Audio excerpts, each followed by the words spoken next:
Welcome to the Raising Boys and Girls podcast. I'm Sissy Goff.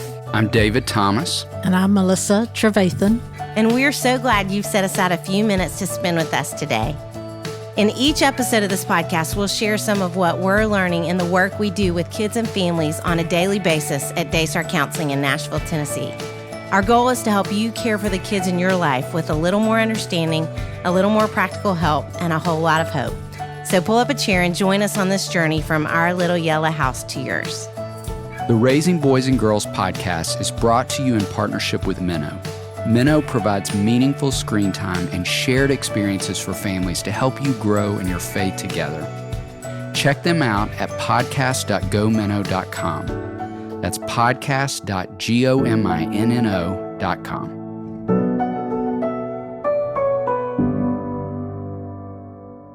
These next two amazing folks don't need an introduction, but Michael W. Smith has won 3 Grammy Awards, 45 Dove Awards, an American Music Award, and has sold more than 15 million albums. We all know that behind every great man is an extraordinary woman, and we are honored to have them as guests on the podcast today. We are so excited to get to have our next guests on here, Michael and Debbie Smith. All three of us probably for different reasons, but I think just to have your voices and your hearts here with us today feels like such a gift to us. And speaking from not only parenting perspective of how many kids of your own? 5. 5 kids, but now grandparenting. 16 kids. Yeah, just the wisdom that comes from that. And so we are really honored y'all would spend time with us. And David and I have both loved your music. I think I discovered it when I was probably 13. And I will say too, Michael, with that, I grew up in a family that didn't talk about faith or the Lord much at all. And I think I learned who Jesus is from Christian music back in those days. And so you really contributed to my faith in such significant ways. So very grateful for that. Yeah. And David, I would imagine Loved you for a long time, too. Yeah. So thankful for you all doing this with us. It's a gift to be so with happy you. to be here. Yes, Wow. Thank you. Us too. And Melissa, you have a very different experience with Yes, the I Smiths. do. I sure do. And Sissy and David, I know you all are very excited to see them, but I am the most. I'm sure. Excited, thrilled, elated, and just plain old happy to see you. I've known Debbie since you were about 15, I believe, 14 or 15, when I was a youth director at Emmanuel Baptist Church, and Debbie was in the youth group. And what a lively, lively youth group we had. It was incredible. Because of you, I will quickly add. We just had fun. I was about your age. Well, we felt like you were just one of us. It was like that. Yeah. Oh, we have stories, but I think we don't have time for that. But Oh, come on. I know it. And plus, I'm not sure I would want you to tell some of the stories myself. So I think it was probably maybe 3 years later that you were in a small group and helped start Daystar Counseling Ministries. And you didn't really know it, and I didn't know it at that time. No. We didn't know who we were or what we were doing, Right. but I never did anything without having a group of kids to be with. There were probably 12 or 13 of us, and we would have Bible study, talk, and laugh. And I think that's still the model for our groups here. We have probably 23 groups right now at Daystar. And 1,900 families currently. 1,900 families. And so you all have grown. I mean, you have impacted thousands of kids over the years Yes. through Daystar, and you didn't even know. I had no clue. Yeah. It's great. Well, Debbie, you always had such a heart for God, a searching and just wanting to know Jesus. I just will never forget. I mean, there was a smaller group of you that I was especially close to, and we could talk about anything. Yeah. But spiritually, he's had you in his hands for a long, long time. Yes. It's all him. I'm so grateful. Yep. You sure she can't tell a Melissa story? Yeah. No, can't We would tell. really like that. That'll be No. Can we do another podcast? Yes. Yeah, it'd take a long one. And I remember you on the softball team. Were you catcher? Yes. Wow. Can you believe you. I Or remember outfield, that? wherever they stuck me. Catcher. I think I Wow. remember That you was taking fun. that. Yeah. What a crew that was. Yeah. Well, anyway, I just am so thrilled to have you here. And there was this boy over in West Virginia that was growing up about that same time. I wasn't your youth director, but I think you had a good youth group that you were very, very involved in. I did.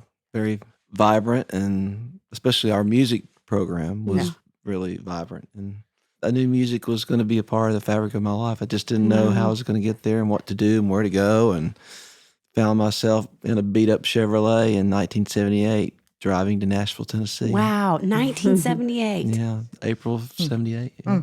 And when was your first record? Recorded in 1982 and was 1982. released in February of 83. That would be exactly right. I was Yeah. 13. Yeah. Oh, In Wow. 82, I started, was Amy Grant's musical director. And, Wow. and then started opening up her shows. Even before the record came out, I opened up in the fall of 82. So that Wow. sort of somewhat solidified things a little bit. And where were you playing when you first came to Nashville? Do you really want to know?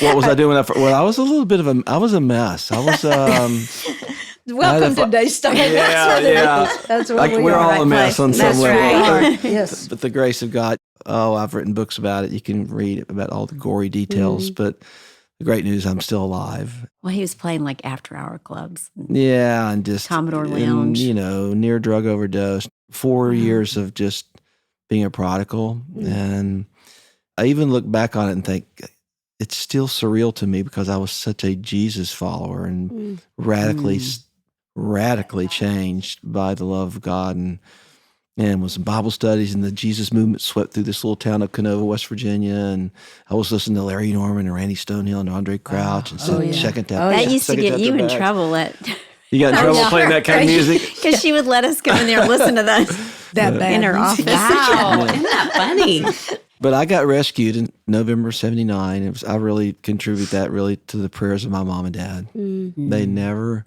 kicked me out of the house when I was back home, and they probably didn't know everything I was doing, but they knew enough. They knew I was in trouble. But it was always love. It was always And love, a which lot I of talk prayer. and a lot of prayer. And I talk a lot about that in this book I wrote about my dad because he just loved me unconditionally. So, yeah, I got rescued, had a nervous breakdown probably. I never went to the doctor, but I twisted and convulsed and cried for 3.5 hours. And then 3:30 in the morning, I just felt like the God of the universe laid down beside me and put his arm around me. And I haven't really been the same since that. What started out as a dreadful night, but turned out really the great rescue. Wow. So, and then we met, golly, a year and a half later, is that right? In 81. 81, Yeah. And I was writing songs and was not really interested in dating anybody at that point. I was so excited because I was getting paid $200 a week to write songs. And I Wow. thought I'd died and gone to heaven. Wow. And so That's better than the Coca-Cola factory. it was better than the Coca-Cola factory and better than waiting tables. Wow. I was at this record company, Benson Record Company over in Metro Center, and I was waiting to have a meeting with a guy named Bob McKenzie, who was the president of Benson, and sitting upstairs on the third floor when this 100-pound, 5'3", cutest little girl I'd ever seen in my life walked by, and I went, "Oh my gosh, what just happened?" And then she walked back by 5 minutes later, and I ran and called my mom in West Virginia, and was just talking so fast and told my mom I just met my soulmate, and she's amazing. She's amazing. amazing. That's Mom. She's amazing. incredible. And she said, my mom said, "Well, what's her name, son?" I said, "I don't know." So my mom thought, "Oh my gosh, my son has lost it." I met you in the warehouse, or I met you beside the women's restroom. I found out who she was. I couldn't find her, but she was supposedly working in the warehouse, and then I went and tried to find her that afternoon after I'd seen her that morning. I just couldn't think. I just paced Wow. back across town at the other publishing company, which is on 19th and Hayes. And so I just went back to find her. And they said she'd gone to the women's restroom. So I hung out outside. And she walked out in old jeans and T-shirt. I was working in the warehouse. Working in the warehouse. say? And I introduced myself. I simply just said hi, and we chatted for 2 or 3 minutes. And then I just knew that I was going to marry her. And I thought that's impossible. How do you fall in love with somebody at first sight? I just didn't believe in it. Yeah. And I certainly didn't believe that would happen with me. And it did. Wow. And Deb, for you? It took me a few more days. Not long, because it wasn't long till I you were did think he married. was cute. Yeah. I saw those blue eyes. I was like, Oh, yeah. who is that? Yeah. But we ended up just honestly a few days later going out for the first time because he went home for the weekend and cut it short because he just had to get back to me, I guess. And and so it was just one of those nights. It was life-changing because my heart was set on, I'd already applied for a program to get a master's in nursing. She graduated from Wheaton. Then. I went to Wheaton. Yeah, okay. And I wanted to go back to Haiti because when I was at Wheaton, there were these programs for a 6-month period. You would go to a developing country. They called them that in those days. I chose Haiti, and my heart was in Haiti. I wanted to get my nursing degree that I opened my own clinic is what I really wanted to do. Go back there and just... And marry a doctor. I'd probably marry a doctor because this was how my plan was going to unfold. Of course. Yes. So that we could do it together. And, so I would meet him at the University of Tennessee where I was going to go. So I had it all figured out. All figured out. That's the girl I remember. And then God just went, nope. Wow. And it was so clear to me.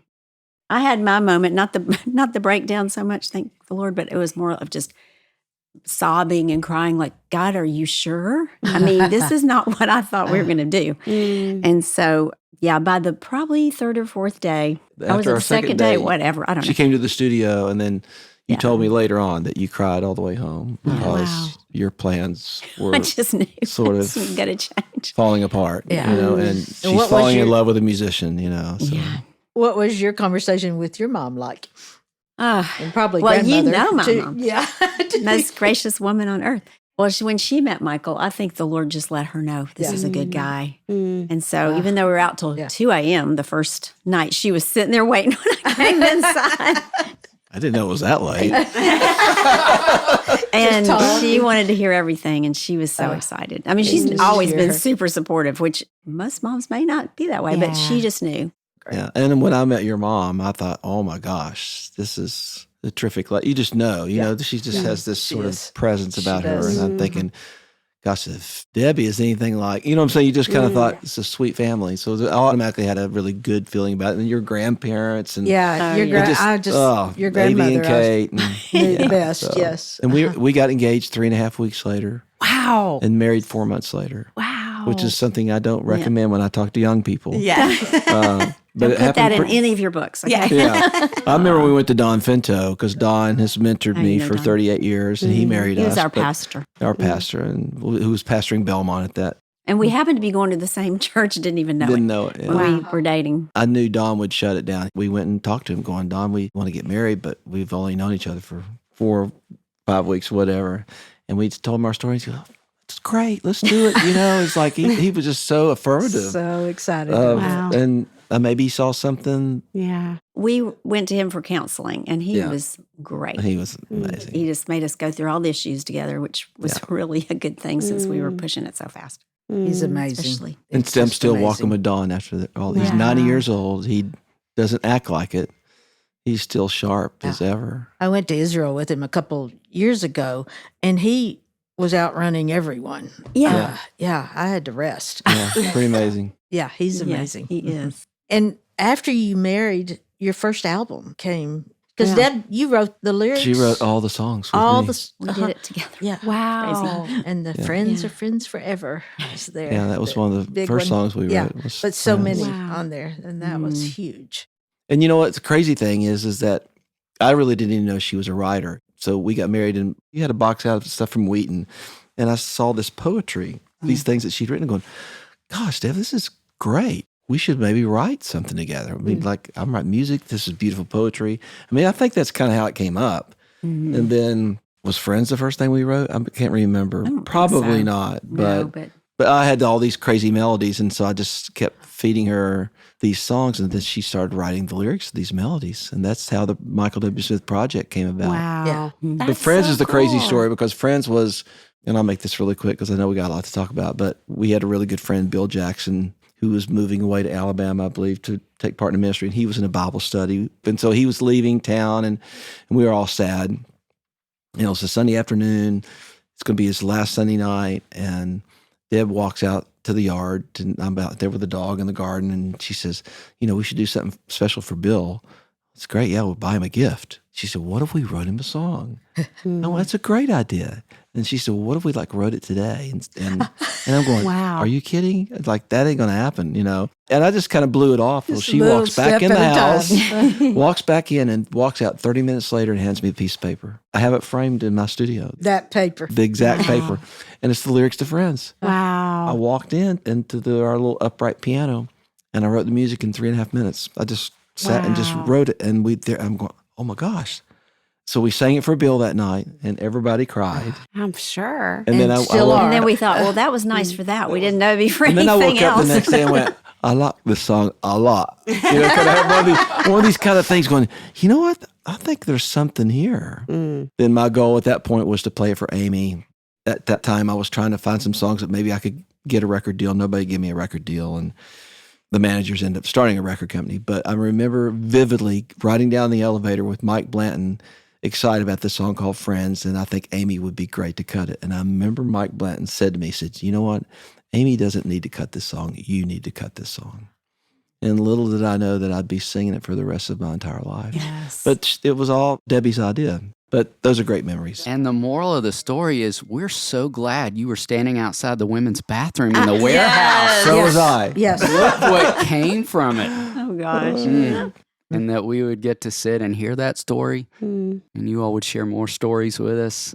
And even there, as you were talking a little bit about the kids coming next and maybe a little less writing, as your hands were obviously full. And then next, as you all were sharing earlier, the grandkids came. And we wanted to even start there. What would you both say is different about being a grandparent than a parent?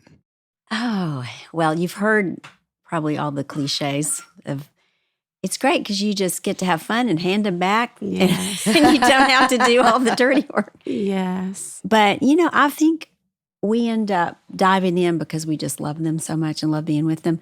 So I don't mind keeping them overnight. I don't mind the parents go off for, do their vacation and leave us with the kids. And I mean, we're not as young as we were. So when they come get them, we're like, okay, we need a day to just sleep, I think.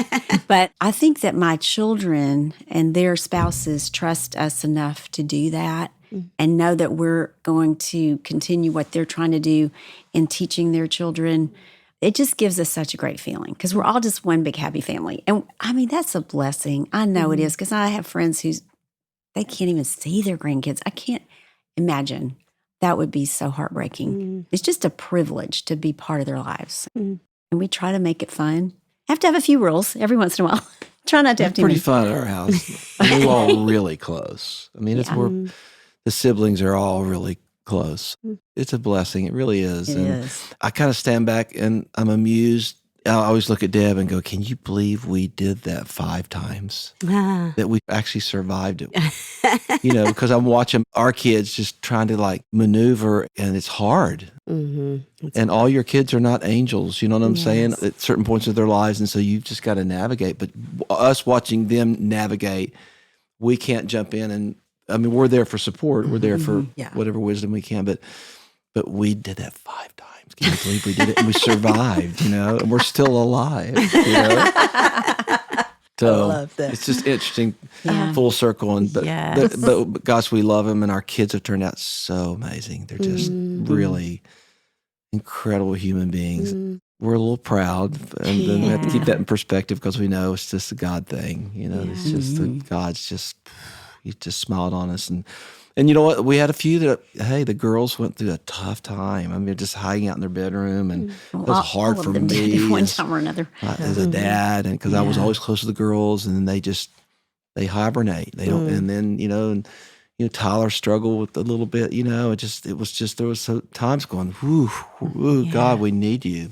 So hadn't been a breeze, but they came out on the other side, and I just really believe it was the prayers. And thank goodness you say that for other parents and grandparents. Yeah. What you're saying is so important to hear. It is. And it's not too late. We have some really good friends who are really going through some real battles with their kids. It's not too late. Yeah. And I look at my life. I look at what happened from 17 to 21. I kind of look like some of these kids that our friends are their kids. I was that guy, so it's not too late to be rescued. So just stay the course, keep praying for your And kids. I'm not trying to say that anybody's perfect in our family. I mean, we've got some behavior issues with the kids. We got, we got it all. Of course. But it's just, I think the gift we try to give them is to get them all together as much as possible. That is probably very lively.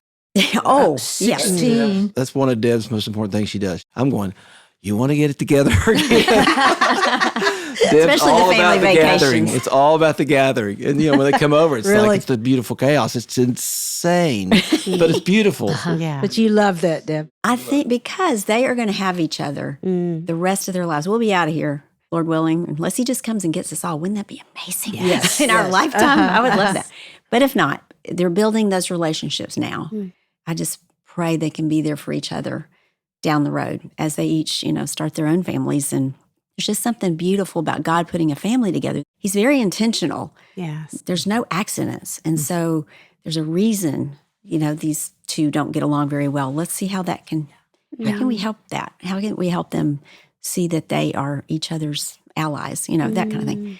And so I really enjoy that. We do this family vacation every year. You do. Sometimes kicking and screaming. No, I'm kidding. I mean, it's more how much it costs that he's like, whoo, okay. Because we usually go to the beach, and with that many people, you have to get this giant house or something. I mean, otherwise you're not together. Right. So this year, we're doing something totally different. We got a house in the Smokies, and we're going to just introduce them. Some of them have already been there, but some haven't even been to the Smokies, and we live so close. So close, yes. Yeah. So we're going to go hang out in a big old house With the bears. With the bears. Hopefully not too close to the bears. Yes. But So fun. yeah, so it's just another opportunity to do that. And 22 of us. Wow. So chaos is going to be a part of it. when you have grandchildren, Yeah. especially lots of grandchildren.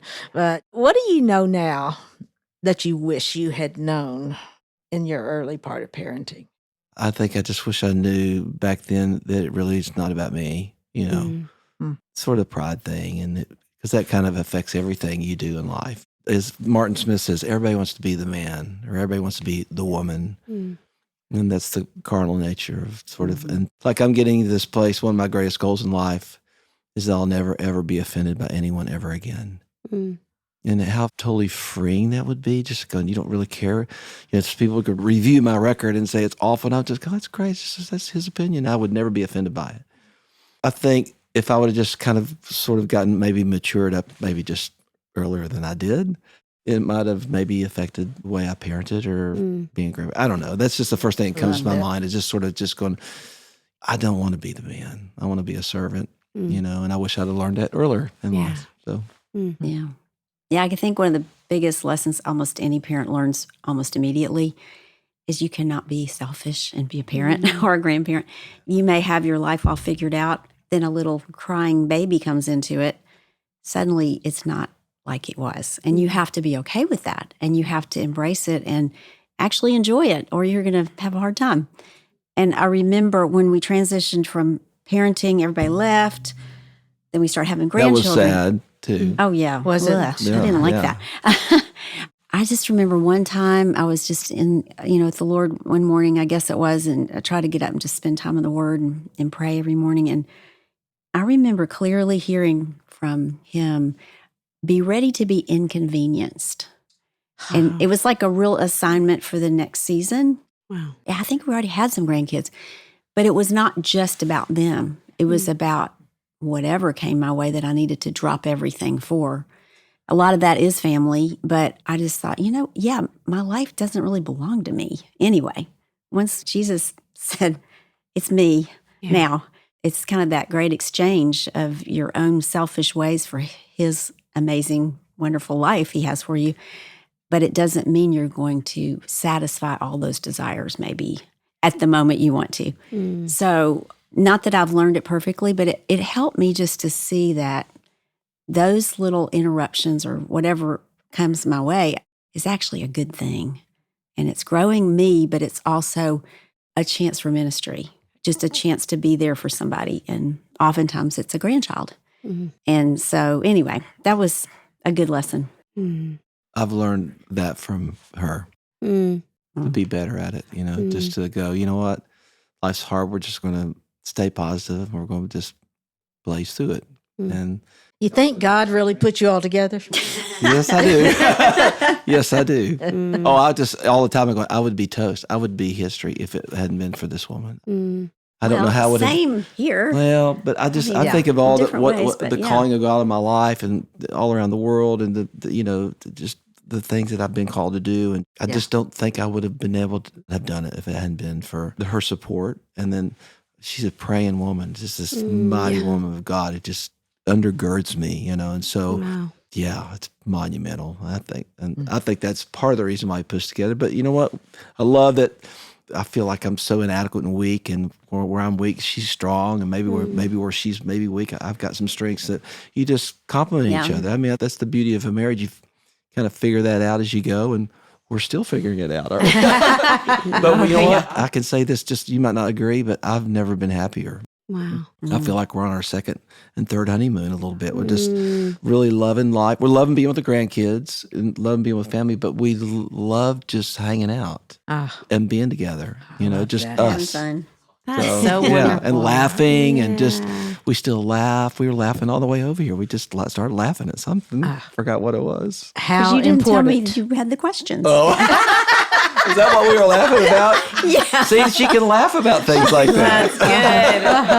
That's good. She's always had a great laugh, too. She always has had a great laugh. Well, I hear her laugh Kind of a all the cackle, time. let's be honest. I'll be in the other room, and all of a sudden she's in there laughing.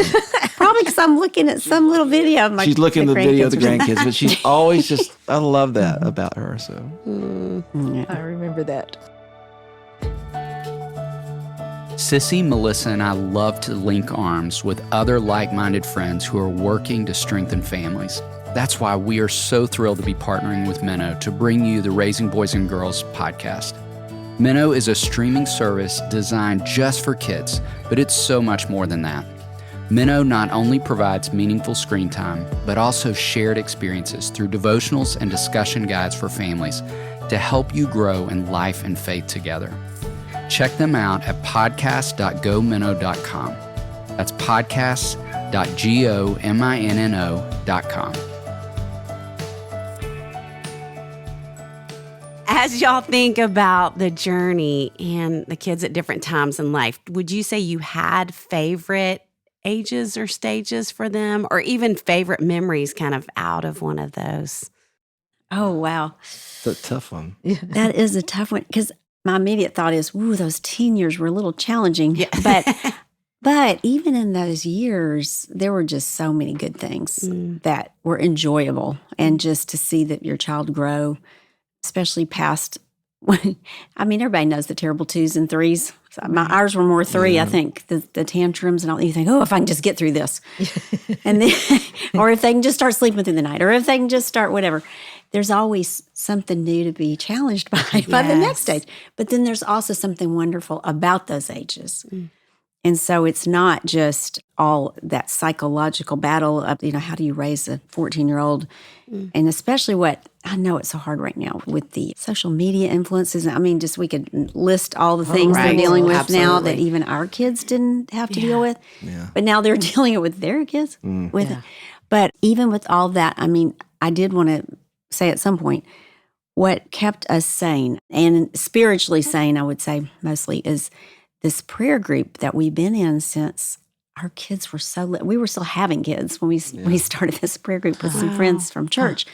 So how many years? I keep forgetting 33, 32. Yeah. We're still together. Wow. We're still together. Amazing. Oh, we just prayed each other through all those things, all the ups and downs. And we still are. We still are praying with each other through all the ups and downs. Now we've got the grandkids to add to it. Right. And the women are the ones that have gotten together more because the men were always traveling or doing, but we still get together as couples too. But it's just the undergirding of prayer in your life. If that can just be the stone you stand on and everything's swirling all around you, all it is just talking to God. That's all it is. And you're just constantly in that frame of mind when something hits hard, or even just the aggravations, they're little. God's just right there with you. He doesn't want you to do this by yourself. You can't. You won't do very well. And even when you mess up, especially, those were the really hard ones, going back to the kid that you just offended in the worst way with your words and just say, oh, I'm sorry. I shouldn't have said it that way. And can you forgive me? And those are the real good building moments with your children, especially if they go, no. You got to go, okay, let me try this a different way. I love that. I love that. And so much of what we feel like is important, but to hear it from you, your experience, both of you, is so great, encouraging to folks listening. Thank you. Yeah, I think all the years are great. There's something great about 5 and 7 and going to school programs and going to football games. And although our kids didn't play much sports, Tyler did most of it, just plays. And then you're taking your kids with you all around the world. That was kind of a bonus for us to travel. And then your kids are singing on your records, and and then you're watching your kids being filmmakers, and just all that. It's to me, every year has been beautiful. It's been a great journey. So, and we're still on the journey. There's still stuff happening. And then watch the grandkids. You're starting to watch their gifts sort of pop up and appear, and going, oh my goodness. Wow. Yeah. It starts early, doesn't it? It starts early, and you start to see it. So that's exciting. So I love thinking about all the parents listening that are in the harder spots, and that it's hard to see the good with the hard. And for y'all to be able to say from this perspective, a few miles ahead, that's what you remember. Obviously you remember the hard too, but that the good has so much more power and memory. And I just love that. I think raising kids, I always say it because I get parents who ask us all the time, like, how'd y'all do it? Obviously by the grace of God, and obviously his strength and all that. But I think just being able to be really honest with your kids, and you just mentioned that. Like I remember I had a really tough time with Ryan, our oldest. He would really go off and trash talk Debbie, and it just would drive me out of my mind. Because I can handle a bunch of stuff, but you do not talk to mom. There are certain rules that But I would lose my temper, and I'd say things I shouldn't have said. But I always found myself going, you know what? I shouldn't have said that. And so I'd go back, hey Ryan, I just want to tell you what. I just want to let you know I'm sorry. And sometimes it's hard for parents to do. I think that is critical in raising your kids. It's going, if you blew it, then you got to confess to your kid that you blew it. And have this tender side of you just to confess. And that goes a long way with your kids. And it proved to be a good thing. I didn't do it for that reason. I did it because it was the right thing to do. So just that kind of nurturing of just being able to confess your sins, to your kids. And then when you get through the tough times like our kids did, you go, we just got to keep loving them, and we got to keep praying for them. And that's what we did. And one thing I think, if I'd known, just not to expect results real quickly sometimes. That's so good. Because your expectations need to be just like whatever it takes, however long it takes. Kind of like Michael's mom on her knees every night for her son for how many years? 4 or 5 years. God's timetable may not be yours. It's the give and take of just saying, okay, I want it right now, but I understand, Lord, this may take some time. And a lot of patience, tremendous amount of patience. If I'd just been able to pep talk myself back in those early days, just hang in there. It's going to be okay. I promise. And just don't give up. And even building on the ages and stages, thinking about the season of life where you are right now, what does relationship with your own kids look like in this season as they're both adults and parents themselves? It's awesome. I feel super close to every one of my kids. Wow. And Ryan's 37, and Whitney's now 35, and Tyler's 33, and Anna's 31.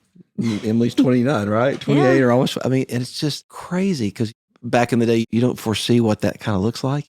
But I think the best news of all, honestly, is they love hanging out with us. Wow. Really good news. That's not always the case. You hear there's all these not so good relationships, and there's a falling out with a mom and her daughter and a son, and that's just not the case with us. And I love that. And that might be the exception. I believe that can happen for every family. So let me just say, again, as Deb said, we have not done everything right. We have definitely made our share of mistakes, but somehow it's a good season for us. And they're really, really great kids, and they're great parents. They are. They're making their share of mistakes, and we kind of watched them make their mistakes, and we thought, ooh, okay, they just got to work it out. But I think if there's really sort of big time questions, they come and ask us, What would you do, Dad? What would you do, Mom? Kind of, And you want them to ask. I love Yeah, that you want them to ask You you. were saying, wait, you don't step in. But Yeah. But we're so for them, and to watch them do, and you're just so proud. So good. Just really good. Yeah. Yeah. I mean, we're painting a really rosy picture.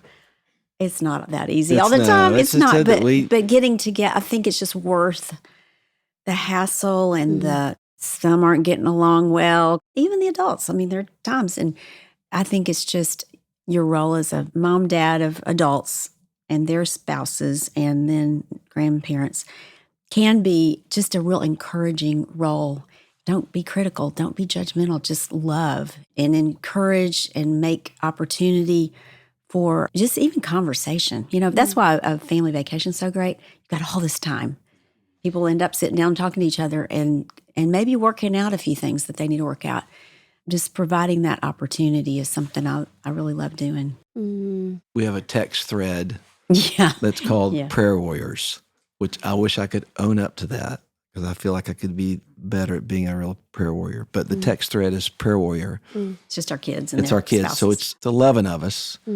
It's just awesome. I mean, everybody's got such a great sense of humor, you know, and somebody will say something that might be controversial, and then all of a sudden, boy, it gets really heated in a good way, and I just stand back in amazement going that our kids are having, because everybody participates. Oh, yeah. Pretty much everybody participates. I always kind of look forward to waking up going, wonder what the Prayer Warrior text chain is going to be like today.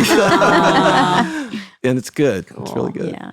I love hearing as you talk that you trust God. You trust him. And so many things that you're talking about, prayer warriors, you getting up early and having time in the Word and listening to God. And that is so encouraging to hear. There are all these other things that are so important, but you trust him. We have to. He's our only hope. I'll be honest. I feel like we've painted a rosy picture. I mean, gosh, there are times I wake up and going, God, what am I doing? Feel a little lost. I felt a little lost today, you know. I kind of go out to my hot tub. Debbie make fun of me, but I go out there and I have my prayer time in my hot tub, honestly. And all I could pray this morning, I just leaned my head up, looked at the sky, said, I need you. Oh God, I just need you. That's the only thing I prayed. Sometimes I'll listen to the Psalms or I'll go through these certain prayers. All I said this morning, I just need you. You know what? I think sometimes that's all. Maybe if anybody's listening and you're in trouble, maybe that's all you need to say is, I need you. And I think he hears you. And I think he'll meet you where you're at. Are there 2 or 3 truths that you want your grandkids to hear? Just for the folks listening, these are some truths that are so important at this point for your grandkids to hear from you. It's hard to tell a grandkid it's not about you because they can't process that. Right. So, That's a good so when one. they get to be a teenager, I go, hey, by the way, I meant to tell you this is the good timing. It's not about you. Even though you think it is. Oh, right, exactly. I love that. Well, I was thinking when you said that, just in the broader sense, we do this thing called cousin camp in the summer. And you put it all together. Yeah, but It's amazing. you're there, you help. It's amazing. But it's usually only maybe 3 or 4 days. I mean, there's still enough little ones that we have to keep it short because by, 12:30, some of them are taking a nap. So it's just like, they come to our farm. We are blessed with a farm. We just do all kinds of crazy fun things. And so every year we have a theme. That's what kind of stirred that when I thought about our theme is 1 year it was creation.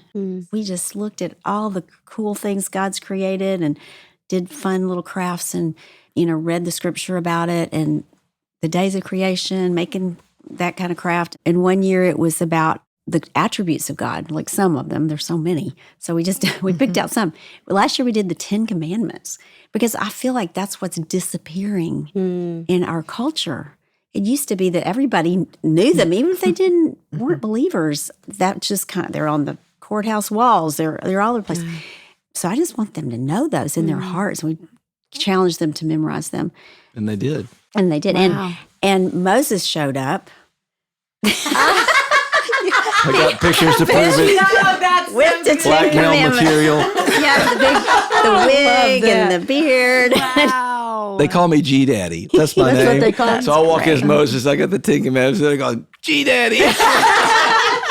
I mean, I found and the I'm trying to coolest stay in wig character. and beard. It was fabulous. Good. It was good. I awesome. thought, yeah. And they're all trying to pull on me. It's like, can we just stay in the moment while Dad finishes the lesson? It was a bit of a challenge. I won't hear about Moses without picturing G Daddy. Yes, exactly. It was funny. Yeah, so that it's been a fun way to just pour in some truths into our grandkids in a concentrated time. That's one way. Yeah. And what do they call you? Nana. Nana. Yeah. Nana and G Daddy. Nana and G Daddy. Love That's that. good.